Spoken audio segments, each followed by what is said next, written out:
Nous allons étudier aujourd'hui le phénomène de diffraction des ondes. Toutes les ondes, qu'elles soient électromagnétiques ou mécaniques, peuvent subir le phénomène de diffraction.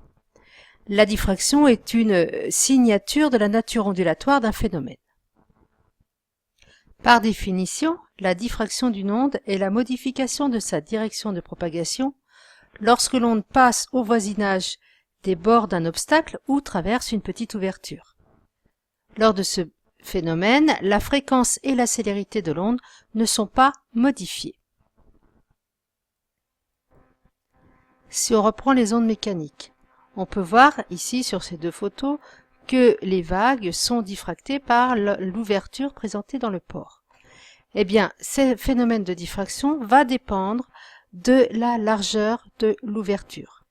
Si cette ouverture est suffisamment grande, dans ce cas-là, on va avoir une onde qui va être diaphragmée.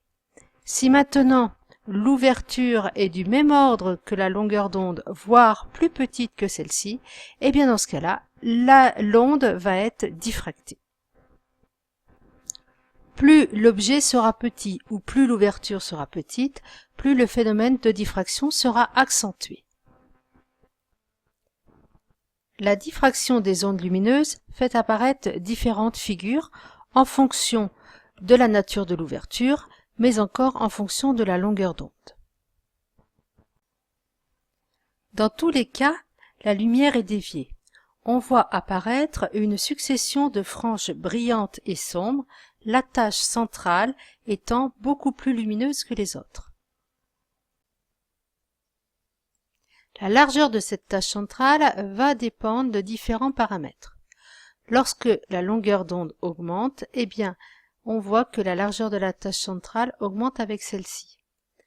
La distance entre l'écran et la fente va aussi avoir une influence. Quand celle-ci augmente, la largeur de la tache centrale augmente.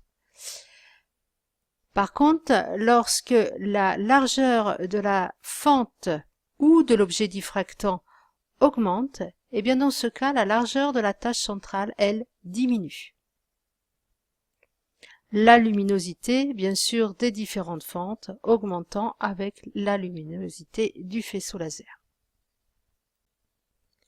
L'importance du phénomène de diffraction est mesurée par l'écart angulaire, c'est-à-dire l'angle entre la direction de propagation de l'onde sans diffraction et la direction définie par le milieu de la première extinction. Θ est égal à lambda sur A, c'est-à-dire pour lambda la longueur d'onde, A la largeur de l'ouverture ou de l'obstacle, et θ étant l'écart angulaire du faisceau exprimé en radians. À l'aide des observations précédentes, on pourra aussi démontrer que la largeur de la tache centrale est égale à 2 lambda d sur A, ceci étant une relation qui n'est pas à connaître, mais à démontrer. J'ajouterai à ce cours une explication sur l'image de la diffraction de la lumière à travers un voilage. Nous avons vu que la diffraction à travers une fente verticale se produisait suivant l'horizontale. Eh bien, on constate que la diffraction à travers une fente horizontale nous donne une diffraction suivant la verticale.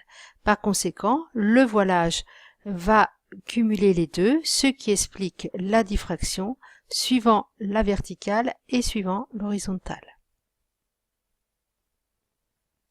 Voilà, le cours sur la diffraction des ondes se termine ici. Vous retrouvez les compétences exigibles pour le baccalauréat, donc savoir que l'importance du phénomène de diffraction est liée au rapport de la longueur d'onde aux dimensions d'ouverture ou de l'obstacle, connaître et exploiter la relation lambda sur A égale à θ, c'est-à-dire l'écart angulaire, identifier des situations physiques où il est pertinent de prendre en compte le phénomène de diffraction, pratiquer une démarche expérimentale visant à étudier ou utiliser le phénomène de diffraction dans le cas des ondes lumineuses.